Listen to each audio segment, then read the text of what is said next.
Vous êtes un actif stratégique pour la région et pour le Québec, et c'est pour ça qu'on fait l'annonce aujourd'hui. C'est devant des dizaines d'élus, des gens d'affaires et d'acteurs du milieu maritime que le ministre Bernard Drainville a annoncé que Québec autorisait la poursuite de la planification du projet de modernisation du port de Matane et y investissait 21,6 millions de dollars. Nos attentes étaient surtout que le projet démarre. Et là, officiellement, il démarre. C'est le plus important dossier industriel de tout le Bas-Saint-Laurent. Il y a 1100 emplois directs et indirects qui sont reliés à l'activité portuaire. Ça nous rendait nerveux de ne pas avoir cette réponse, mais on l'a obtenue parce qu'on a bien travaillé. Cet argent ne servira pas encore à réaliser des travaux au port, mais plutôt à franchir toutes les étapes préalables au chantier. On est en train de mettre en place toute la structure puis toutes les décisions qui vont nous permettre de lancer la construction. Concrètement, ces sommes permettront de réaliser des études environnementales, de préparer les plans et devis et le dossier d'affaires.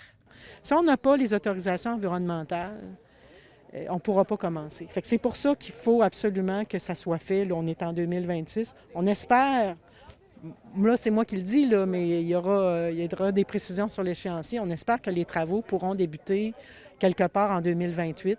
Rappelons que la première phase de ce projet d'envergure, c'est de construire un nouveau poste à quai, juste ici, là où vous voyez cet enrochement, afin que les activités portuaires se poursuivent, pendant que la deuxième phase est en cours, soit la démolition et la reconstruction du quai actuel. Les travaux se font en 2 étapes, fait qu'on peut commencer à mettre l'argent de côté pour la deuxième étape. Mais pour ce qui est de la première étape qui doit se terminer d'ici 2032, tout l'argent est là. Le coût total du projet n'a toujours pas été dévoilé, mais il est estimé à plus de 200 millions de dollars. On sent que l'engagement couvre toutes les étapes. Je ne suis pas inquiet pour que l'argent sera là, quel que soit le gouvernement qui sera là cet automne. À ce stade-ci, l'échéancier complet du chantier reste à déterminer. Une chose est sûre, il faut que le premier quai, le nouveau quai, soit construit d'ici 2032.